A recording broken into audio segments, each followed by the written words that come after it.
There's been a large influx of negative feedback to my most recent video, with a lot of it being accusations against me as a player regarding who I am as a player and the current state of my account. So I decided to go ahead and kill two birds with one stone by doing both an account review while debunking a lot of these baseless claims that people have made against me in order to cope about the game being flawless or something. Like, rather than addressing anything I actually said, it's easier to attack my status as a player. And so I just want to go through some of these accusations one by one to show you how ridiculous they are. And the people who made them have no context, they have no information about me as a player to even come to any of these conclusions, but they just have to throw stuff at the wall until something sticks to make themselves feel better about themselves. So yeah, here we go. The first claim or accusation that's been leveled against me in response to my most recent video is that I'm simply a gambling addict, where I want decent banners to be closer together because I can't resist the urge to pull on them. And yeah, I'm a gotcha addict or a gambling addict, and I don't actually want to play the game. I just want to pull infinitely. And so I want all the banners to be good in order to facilitate that. Well, I'm going to show you this. I'm currently sitting on 103,000 carats. So, contrary to popular belief, I am indeed fully capable of saving my carats, and I do not need to pull on banners. I know, kinda crazy. But, and then I guess to prove to you that they're all free, actually, can I just click on it, and will it do something? What does this do? Oh, I accidentally clicked on the events, whoops. Will the plus button do anything?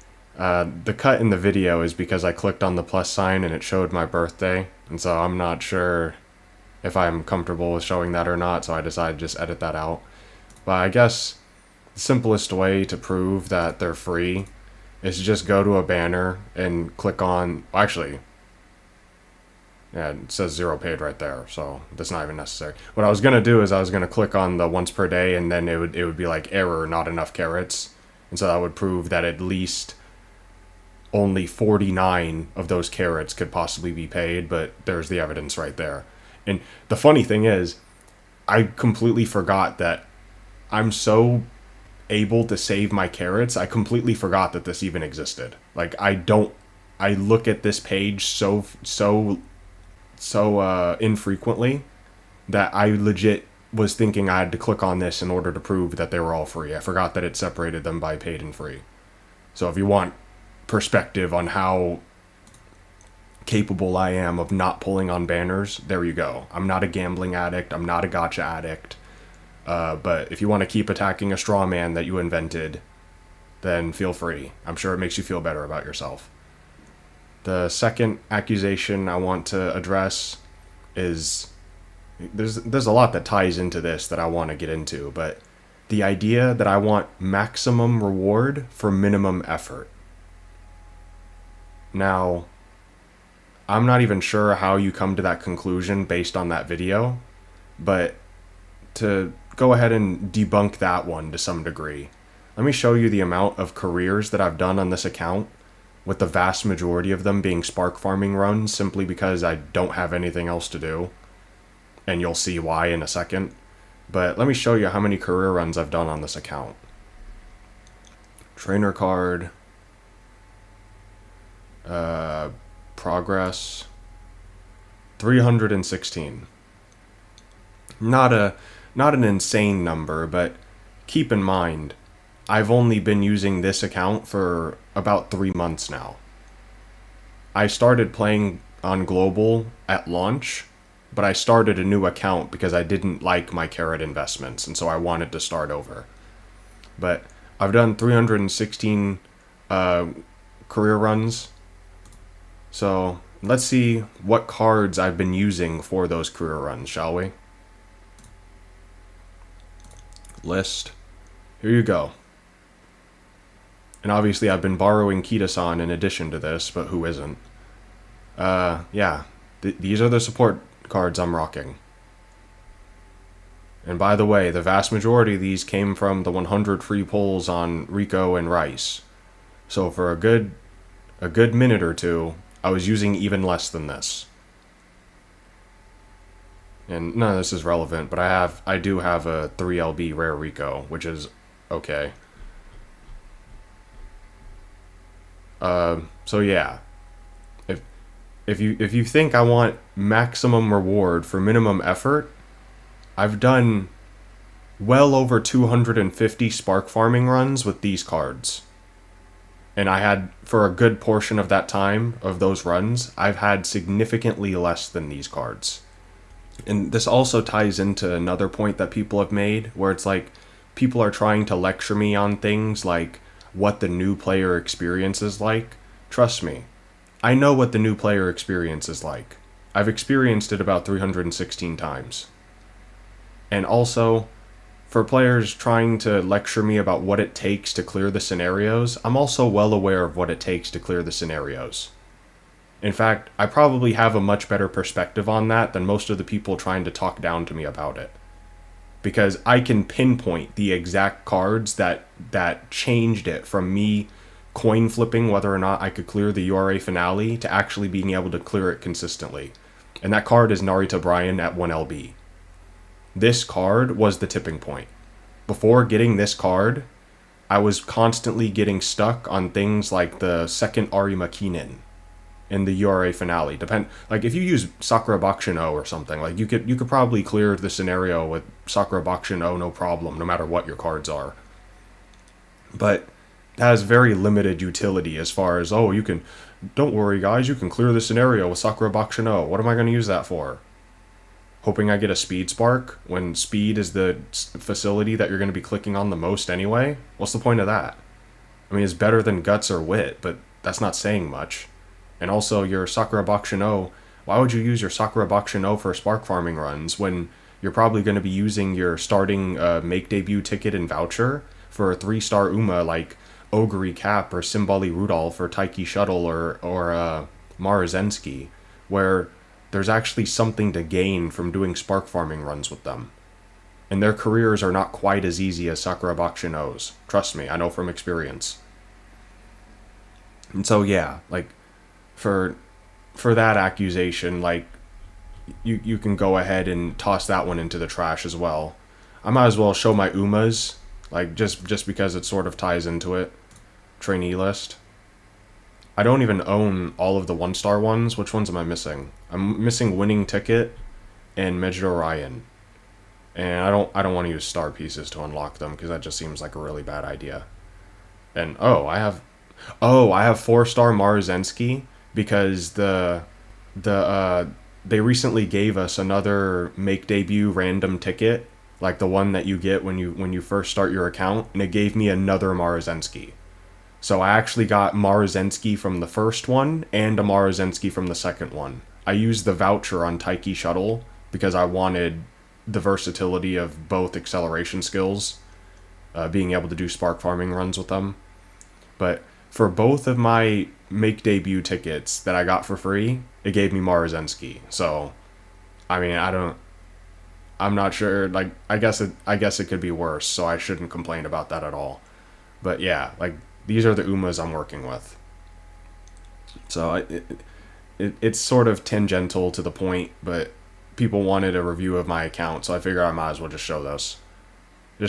And it also plays into, like, I don't have that much more than a new player is going to have, and so spare me the lectures about what the new player experience is like. What prompted that video is that I'm well aware of what the new player experience is like, and it sucks. The average player is not doing 250 spark farming runs with no cards. And I don't mean to say that to be like, oh, I'm the greatest player on the planet. I'm the most dedicated player of them all. It's not my point. My point is that if that's your expectation of new players, this game is going to die. Global is going to die because the average player on Global is not doing that. And they shouldn't have to. Like, I think I'm an idiot for having dedicated as much time to this game as I have. So it's not a lack of dedication or something where it's like, oh, they just need to be more dedicated like I am. It's foolish. Like, I understand that what I'm doing is ultimately foolish. but I'm still choosing to do it anyway. And I don't have any expectation that, oh, like, you need to become more like me. You need to toughen up and do spark farming runs with no cards. Like, I'm not ever going to tell a new player to do that because that's absurd. But anyway, what's another accusation that's been thrown my way that's ridiculous? Oh, that I'm a filthy meta slave. Let me show you, and it's gonna be. This is my all of my 3-star. I have it filtered by 3-star sparks, and out of the 316 runs, I've gotten 9 3-star blues, which is actually incredibly lucky, believe it or not. Like, this is an insane amount of 3-star blues to have in that few runs. So I'm not ungrateful by this for any means. I am super grateful for this, because this doesn't need to be the case. But something I want to touch on is that if you were to introduce this game to one of your friends and tell them, after explaining the process of spark farming, that they would be lucky to get 9 3-star blues and 316 runs, how excited do you think they would be to download the game? My guess is not very. But anyway, what I wanted to show you was that, reset filter. This is my champions meeting, what I use for champions meeting, because each part of the clover is like one of the 3 runners that you enter. I know it's dumb, but you're limited in the symbols you have, and so it gives me a decent visualization. But I want to do by rating, because where is it? Where is it? It's one of these. It's not that one. It's not that one. It's not that one. It's not that one. It's not that one. It's not that one. It's not that one. It's not that one. It's not that one. Here we go. Sorry for the wait. This is the gold chip that I ran in Virgo Cup. This was my primary ace during Virgo Cup. Now, it isn't the greatest thing ever, but these are the cards that I was running in order to get it. So before you, and I understand, it's not, like, I bought Hanshin Racecourse and Standard Distance at the end of the run because I was dumb. Like, basically, it's like, okay, at the end of the run, it was like, okay, I know I'm going to use this, I know I'm going to use this, I know I'm going to use this, and straightaway spurt. So I just immediately bought all of them, and then I realized, oh wait, I don't need the stamina greens. But it was too late at that point, because I was so convinced, like, okay, I need this and this and this, because they all correspond to the CM. And yeah, I wasn't thinking straight. So if I could have, I actually was spamming the reset button in the hopes that it would actually refund my skill points, but yeah, that didn't happen. But anyway, my point is that if you think I'm some sort of filthy meta slave, and that, like, I showed you, I own Taiki Shuttle.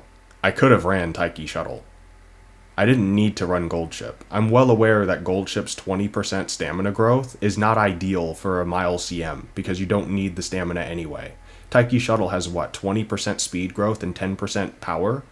Or 10% wit? Something along those lines. So if I were truly a meta slave, why on earth would I be doing dozens of gold chip runs with these cards, by the way, which, going back to maximum reward for minimum effort, yeah, that's totally what I'm all about. But anyway,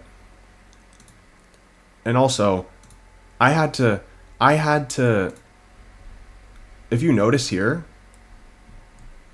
Measure Orion isn't one of the parents. So I had to grind out inheriting Let's Pump Some Iron from the inspiration events. So if you honestly think I want maximum reward for minimum effort, it's like, I understand. It's just a baseless accusation, because you have to smear me because you can't actually argue against what I said, which, I mean, fair enough. My argument is pretty strong, so it's understandable that you would do that. But doesn't make it any less pathetic. But my point is that I'm not a meta slave. I don't have to use Gold Chip in a mild CM. I don't have to. I showed you I have Taiki Shuttle. I could have used her. And in fact, that way I would... Anyway, I think you get my point. My point is that if I were truly a meta slave like you say I am, I wouldn't have went out of my way to try to make Gold Ship work for a Mile CM. I did it because I love Gold Ship and I'm an end closer main. And by the way, I'm an end closer main for life. I will never switch my end closer. I will always use my primary aces, end closers as my primary aces, and I will never switch them to late surger. Even if I have all the cards, like I have SSR Speed, El Condor Pasa, and I can make Gold Ship's late an A in order to use Check, which is her gold skill that's usable by Pace Chaser. Well, actually, I can make her a Pace Chaser too, but that would negate her unique effect or unique skill. But my point is, it doesn't matter how expedient it is to switch my end closer style to something else. I will never do it. Period. Because I'm committed to running end closers as my aces, no matter what. And so, the idea that people see the fact that I want the best possible cards and they automatically assume that I'm like a meta slave that's going to be like running Christmas Ogre and Valentine Mihono Bourbon. The reason I want good cards is because I'm aware that that's what's necessary to make my playstyle work, which is running Gold Ship and Mile CMs against Christmas Ogre. Like, in order for that to even be feasible, I need the best possible cards. So I don't want to optimize the cards because I'm a meta slave and I only play top 1 meta. I need to do that in order to make my particular playstyle work, which is to have end closers shine as brightly as possible. That's what I want. That's my ultimate goal. So, yeah, that's another baseless accusation flushed down the toilet. Anything else? Is there anything else before I go that, another thing is the idea that what I want is for new players to have access to absolutely everything that whales do. That isn't the point of my video. The point of my video isn't that I want new players to have access to everything that whales do. My point is, you can remove whales entirely from the equation and the new player experience would still suck. Like, whales are not the reason why new players have to wait months for a banner that's worth pulling on or pull on a crap banner when they join. That has nothing to do with whales. Even if it was impossible to spend money on this game, new players would still be forced to choose one of those two crappy options. So I'm not sure where this cope about like the issue being, oh, you want new players to be the same as whales. That problem has nothing to even do with whales to begin with. So, I mean, I know you're desperate to shill for a company that wouldn't flip a quarter into your coffee mug if you were starving on the side of the road, but can you at least be intellectually honest and address what I actually said? And by the way, in the first place, what would even be the issue with new players having access to everything that whales do? And I don't mean that they actually have everything that whales do, but just have access to it. Like, let's say that Kita-san's banner was available year-round. Would that really be so bad? Are you that terrified of getting stomped by a noob that you desperately need to have banners time-locked in order to make their experience worse? Like, that doesn't make any sense to me. Like, and the crazy thing is if that's your mentality, like, you have no business trying to say that I'm a gacha addict, or that I want maximum reward for minimum effort, or that I don't care for what the new player experience is like. That's you. That's not me. That's you. So the accusation, if that's your mentality, the accusations don't even make any sense. Because it would be funny if it wasn't so sad. Like, I don't know, people just tend to turn their brain off when you say something negative about something they like. And so it's just absurd, man. Like, it wouldn't be that big of a deal if new players had the ability to save for the banners that you whales can MLB on day one, because they're going to get power crept anyway. Like, holy crap, like, you need multiple layers of separation in order to ensure that the advantage you get from spending money like a pay pig is insurmountable by anyone? Like, give me a break with me being the one that wants maximum reward with minimum effort. You're the one that wants to buy your way to victory. How is that maximum effort? Give me a break. But anyway, I think I've rambled for long enough. And I wanted to add something else, but I got myself riled up, and so I don't even remember what it was anymore. So yeah, have a nice day, I guess. Peace.